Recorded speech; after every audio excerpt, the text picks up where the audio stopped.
Tulad ng isang gusali, kayo'y itinayo sa pundasyong inalagay ng mga apostol at mga propeta na ang batong panulukan ay si Kristo Jesus.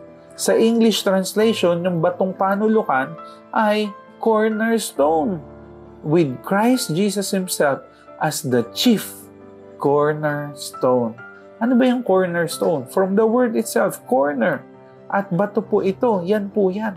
When we went to Israel, pinakita po sa amin paano tinatayo yung mga walling, mga building, at ang una po palang tinatayo, nilalagay, ay yung cornerstone. Ganyan po itsura niyan.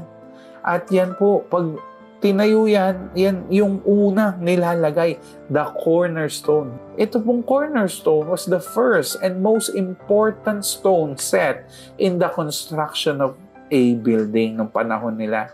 Ito po ang pinaka-importante dahil it will determine the position, stability, and alignment of the entire structure.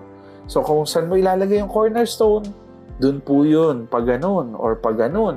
So dun po didepende.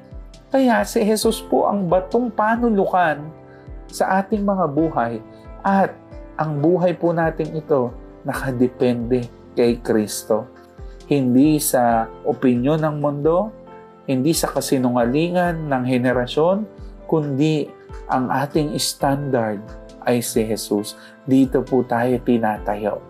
Kaya kahit marami ang umuupo sa iyo sa pagtindig mo sa tama, kapatid, dahil kay Jesus tayo nakatindig, hindi ho tayo magigiba.